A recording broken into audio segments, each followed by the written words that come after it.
Assalomu alaykum aziz o'quvchilar.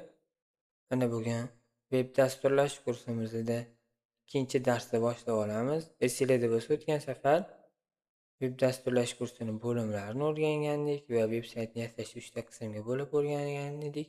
Ana endi bugun shu 3 ta qismdan birinchi asosiy header qismini yasashni o'rganamiz. Buning uchun yana VS Code dasturini ishga tushiramiz. Esingizda bo'lsa, bunda asosiy strukturani hosil qilish kerak edi. Shiftni bosib turib birni bosamiz hamda Enter. Asosiy strukturani hosil qilib olamiz va hamma ma'lumotlarni badiga yozamiz. Xo'p, bir-biriga ulash bo'lsa, title'ni link va CSS nomini yozamiz. Xo'p, esingizda bo'lsa, header edi birinchi, nuqta header Enterga bosamiz va endi header qismiga e'tibor berishingiz kerak bo'lgan yana bitta narsa, o'tgan safar eslatgan edim, HTML va CSS kodlarini yodlab chiqinglar deb. O'sha kodlar bizga juda ham kerak bo'ladi. Mana div class header dedi. H1 asosan ma'lumotlar yozishda foydalaniladi. Misol uchun logotip deb yozamiz. Logotip deb yozamiz. H1. Endi uli hamda li degan bo'limimizda bor edi. Uli va li ko'paytiramiz. 3 ta li dan tashkil topgan deymiz. O'rtasida home, about hamda contact us degan va oxirisiga button yozamiz. Buttonga join us deb yozamiz.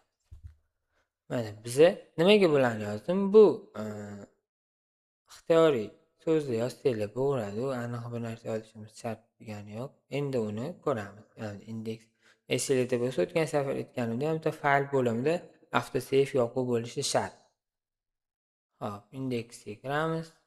Mana bunda ahamiyat bersa, mana H1 logotip degan so'zimiz, mana uli eliga yozgan so'zimiz hamda join us, mana buttonga yozgan so'zimiz.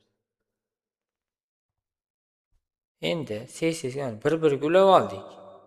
Endi CSS ga o'tamiz va CSS e'tibor beramiz. Mana menga div class nima deb nom bergan bo'lsak, nom bergan bo'lsak, mana shu nomni yozishimiz shart. Ctrl C nuqta mana nuqta header. Ko'rdinglar, mana katta harflarda yozsak, katta harfda, kichkinada yozsak, kichkina harfda. Qanaqa nima harf yozilgan bo'lsa, bu ham xuddi shunaqa yozishimiz shart. Va bu yerga jingali qo'yamiz.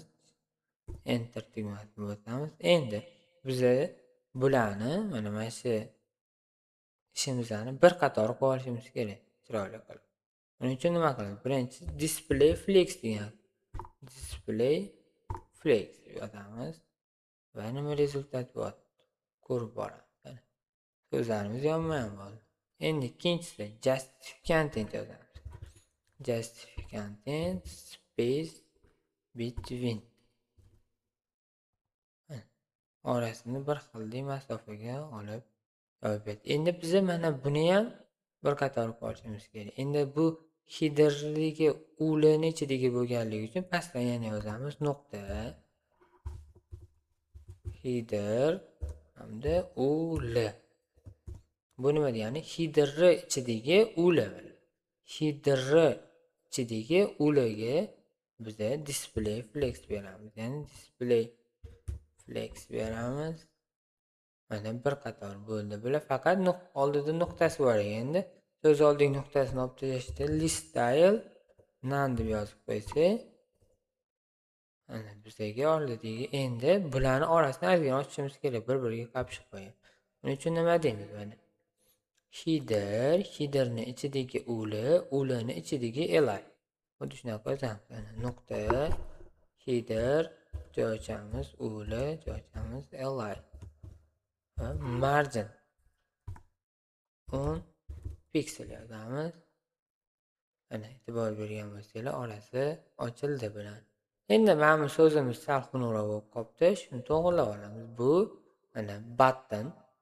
Buttonni o'zini shuna yozib yuboramiz. hozircha bizada bitta bo'lganligi uchun button hech qanaqa nuqta qo'yilmaydi. Ochuvchi, yopuvchi va biza bunga balandlik beramiz. Height deyiladi. Balandlik height misol uchun 50 piksel. Mana sal kichkinalashdi. Bizga yanada kichkinalashtirmoqchi bo'lsak, bir 30 piksel yozing. Mana yaxshi. Endi bunga margin beramiz. Tashqi tarafdan ozgina joy ochib olishimiz uchun piksel. Mana sal pastroq tushdi. E'tibor bergan bo'lsangiz, bizada birinchi qator ishimiz bitta. Endi bitta narsaga e'tibor beramiz. Mana HTML va CSS kodlar yozsak, agarda bizada misol uchun har doim ham bunaqa bo'lmasligi mumkin. Mana misol uchun bitta hash bo'ladi, bu yerga yana bitta hash bo'lib qo'shsam bo'ladi. Logo deb yozib. Endi buni ko'radigan bo'lsak, mana ko'rdinglar. Bu narsa nima? Asosiy narsa bizda mana bu yerda header degani mana birinchi qator. Mana headerga hozir biza CSS da orqa foniga rang berib olaylik. Background color deylik, yellow. Mana ko'rdinglar, bir qator header qatori hisoblanyapti hozir. Ana buni header qismida h1 dedi, h2 dedi, ulaylar, button. To'g'risini bitta h1, 2, ana ulay 3, button 4. Mana bu display flag justification space between berganimizda bu display flag'si ma'nosi div klasslarni yonma-yon qilib beradi. Justification space between ma'nosi bo'lsa, mana shu 4 tani, mana shu ekran bo'ylab bir xilda taqsimlab beradi, orasini bir xilda taqsimlab beradi. Agarda bizada nechta anaqa kerak bo'lsa, misol logotiп blogi yana qo'shimcha qo'shib tashlaveradi ekranda. Misol uchun H2 bor. Logo deb yana bitta yozadigan bo'lsa, mana 5 ga necha bo'lakga bo'linadigan bo'lsa, shuncha bo'lakga bo'lib tashlayveramiz. Undan muammo bo'lmaydi. Tushundinglar? Header qismini yasalishi shu. Hozircha shu, e'tiboringiz uchun rahmat.